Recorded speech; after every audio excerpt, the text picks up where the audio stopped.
Hey guys, Level Cap here, and this week in gaming, the Battlefield 2042 playtest has been data-mined. Warzone might be getting a totally new map, Nintendo put the final nail in ROMUniverse's coffin, and much more.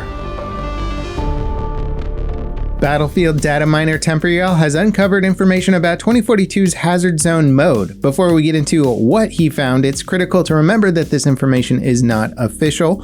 Temporyal found these files in the Technical Playtest build of 2042. They could be very old, they could not represent what the current plans are for Hazard Zone, but I have a feeling that a lot of it probably holds up. Throughout Battlefield 5's lifespan, Temporyal found tons of content that hinted at features that, well, DICE never released. So basically take all of this as pure speculation and stuff that may never make it into the game.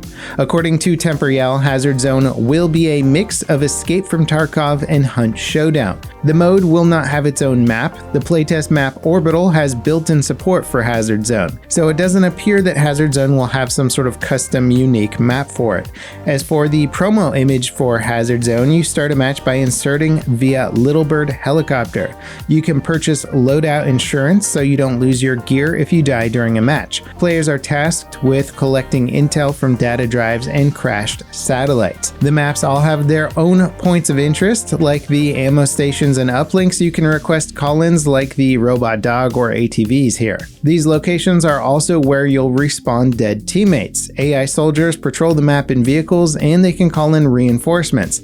There's also AI bosses that serve as mini objectives and grant additional rewards. To help you survive a match, Hazard Zone offers various tactical upgrades that players can utilize somehow. They include stuff like starting armor, the loadout insurance that we mentioned earlier, an extra respawn beacon, faster healing, ammo increase, and more.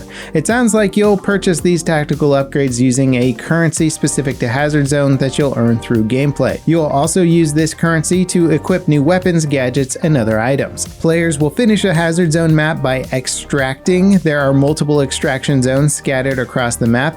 They can be claimed and activated, which calls a helicopter in for exfil. If you miss the helicopter, your extraction will fail, and you'll probably have to call it in again or use a different extraction zone. Now, like I said at the start of the story, take everything you've just heard as pure speculation until DICE says otherwise. However, one thing that does lend some credibility to Temporyal's findings is the Exodus short film DICE premiered this week. A satellite crashing on the Hourglass map with data that needs to be retrieved was mentioned in the film. Exodus was set 2 years before the events of 2042, so Hazard Zone might differ from the All Out Warfare versions. DICE have also said Hazard Zone will offer narrative content. Overall, the data mine info is fascinating. We've all been really curious about this new game mode. Hopefully DICE reveals more info soon.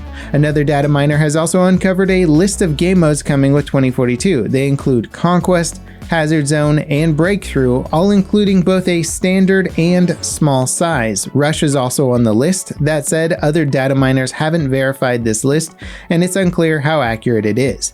In our final bit of Battlefield 2042 news this week, the Technical Playtest has been cancelled for PlayStation 5 participants. DICE discovered a critical issue with the build and cancelled it. The game is getting a proper beta next month that will include all platforms. EA are warning playtest participants that breaking NDA could result in a permanent ban from the final game. Pretty much every leak that we've seen so far has gotten the person responsible for it banned, so it's probably best that you avoid uploading gameplay to get a few upvotes on Reddit. If you're looking for more coverage of Battlefield 2042's Technical Playtest, be sure to check out our previous videos from this week. Leaker Tom Henderson claims Warzone integration with Call of Duty Vanguard will extend beyond a map refresh. He says the Battle Royale is getting an entirely new World War II themed map that replaces Verdansk. Previous rumors speculated that Verdansk was getting a World War II facelift, but Tom says the new map will be about 1/3 larger than Verdansk to accommodate new vehicle mechanics like planes. The Season 5 update for Warzone includes a teaser for the World War II update where a Soviet sniper shoots one of your teammates in the victory screen. It's unclear how the new map will be introduced. The Cold War overhaul of Verdansk was added as part of a live event Warzone players could drop into. It's likely the Vanguard map will get a similar treatment, though Tom has claimed otherwise in previous tweets. Whatever the case, Tom expects the new map to launch when Vanguard does later this fall. Tom also says Vanguard will offer a new anti-cheat solution that's being integrated with Warzone. For the past year, Warzone players have been begging for improved protection against cheaters. A new anti-cheat system sounds promising, but the bigger question is whether or not the devs can fix how exploitable Warzone is. Cheaters and hackers can force all sorts of crazy errors on other players, glitch the game in ways that give them insane advantages without using additional software, and more. Those issues also need to be addressed. Valve released an official trailer for their upcoming portable PC, the Stream Deck. It makes some pretty bold claims, like it being the most powerful gaming handheld in the world, and to be frank, well, they're probably not wrong. Third-party reviewers recently got hands-on time with the pre-production models of the Steam Deck at Valve's HQ, and their experience was overwhelmingly positive. Most reported solid performance in Doom Eternal and other games at the device's native resolution. The Steam Deck is currently available as reservation orders on Steam and starts shipping in December.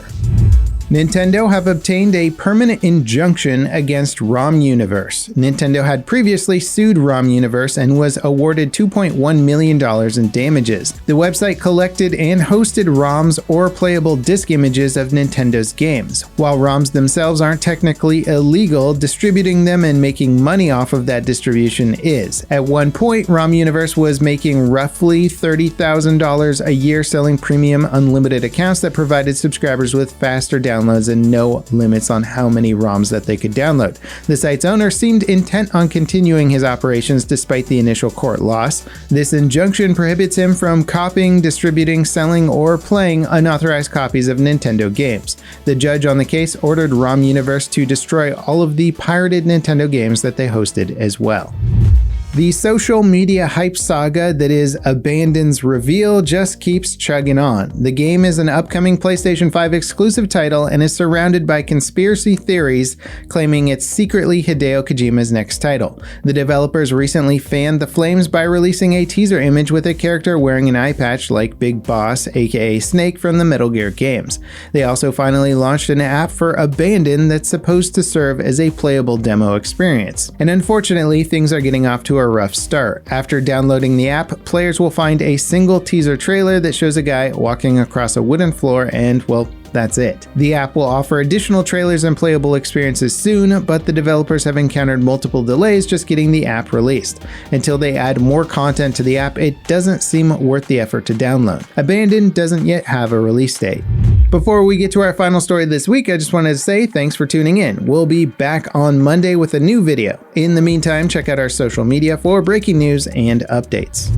PC hardware maker Gigabyte has finally responded to claims that two of their power supply models are ticking time bombs. Hardware review outlet Gamers Nexus recently did an expose on Gigabyte's GP-P850GM and GP-750GM power supplies. They found both models had a very high failure rate that was catastrophic, aka it could explode and kill your PC with it. Gamers Nexus tested 10 units and 50% of them exploded. Gigabyte claims the issue is the type of testing being done to trigger the fault. They say in the real world, no one totally saturates the power supply's capacity for an extended period of time. However, Gamers Nexus also had a power supply unit fail under 60% test load. Gigabyte adjusted the power supply unit's failure protection threshold and advised anyone concerned about the failure to contact their customer support. But there's been a problem with this. Gigabyte was recently hit with a ransomware attack that knocked their customer support servers offline. As of writing this, their servers have been offline for over a week and their customer support staff are having trouble processing RMAs, returns, and support tickets. So the refund or replacement process might take much longer than expected. That's assuming you can even access their support site to begin with. And that wraps it up for this week in gaming. As always, guys, I hope you enjoyed. There's been a ton of Battlefield 2042 information out there. I'm loving it. Stay tuned for more, and I'll see you next time. This is Level Cap signing off.